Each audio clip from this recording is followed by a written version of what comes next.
Something that I've always wanted to do is take an old drawing from like 10 years ago and recreate it. Today I'm going to look through this sketchbook and relive all of the old memories that I have and cherish from it, and just see what 8-year-old me was doing, which, no surprise, I was drawing Pokemon. Lots and lots of Pokemon. In fact, I think this was the first time that I was actually drawing Pokemon. I would take my older siblings' Pokemon cards and just kind of copy them. And then there's some where I did Google searches and I copied from those pictures too. This was a step towards my art career, you can say. I did run into some very cute pictures, which were like little screenshots that I did of the fan fiction that I was writing, because yes, 9-year-old me would draw fan art from the fan fiction I was creating. But yeah, for the last ones, and I was really into that one Pokemon short with Pikachu and the Pichu twins, so I kind of adopted those two characters as my own in a way. And so I had a bunch of these that I did. And then the last one, I was pleasantly surprised to find how it was supposed to be this really sad piece where Pikachu loses his 2 nephews, which were the Pichu twins, and he has to search this huge city for them. And I drew this very sad, like, sunset scene of Pikachu looking the city. All hope is lost. He can't find them. Oh, they're probably, like, in trouble. Anyways, so in the end, I decided to draw this one because I wanted to draw something a little emotional, you know? I take out my current sketchbook, which is in terrible condition because I take good care of my things. After doing some thumbnails, I proceeded to make a border using rulers because I don't want to color to the edge of the paper. Like, no thank you. To keep things interesting, I decided to challenge myself. I made a rule that I had to use the same medium as what I did when I was a 9-year-old. So I brought out my colored pencils that never see the light of day, and I sharpened them because they're always dull. I always color with dull color pencils, and it's because I never have a sharpener on my side. But it's okay, because my grandma does. So I sharpened these bad boys, which are all color coordinated, by the way, because honestly, who doesn't like looking at a rainbow? Just started out layering base color.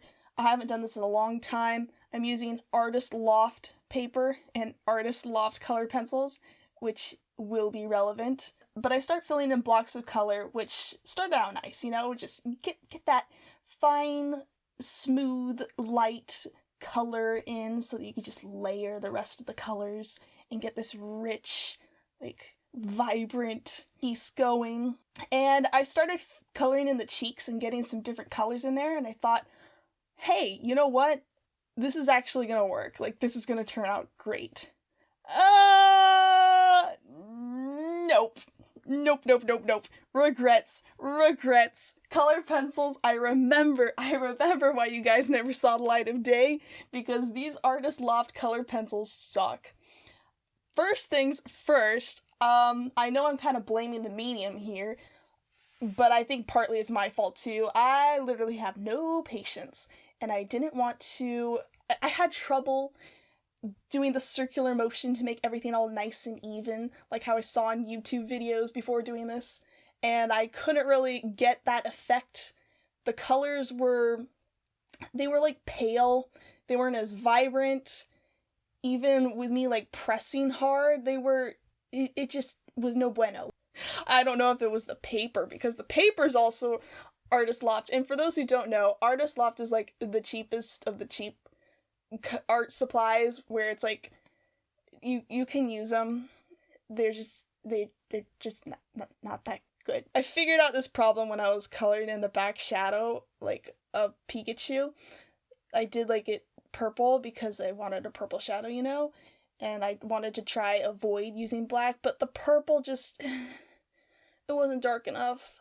So I ended up using the black, and it made it look a little too flat, and I was just like, what's happening? But it's okay. The buildings themselves were turning out okay just because they were in the background. I could fudge them, you know? I was surprised. Like, doing the buildings were fine. It was getting the colors to do what I wanted with them, that was not fine. I think the Prismacolor pencil that I found really saved me. It was this purple one that my grandma has, and I basically just used it for pretty much everything.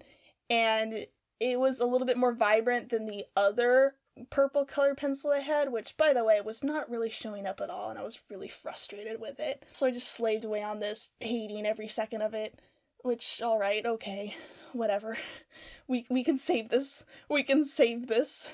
I was really impatient, and my coloring layering was not going well. The colors weren't blending, and basically I was getting the cursed scratchy lines that you see, and I think that was my fault.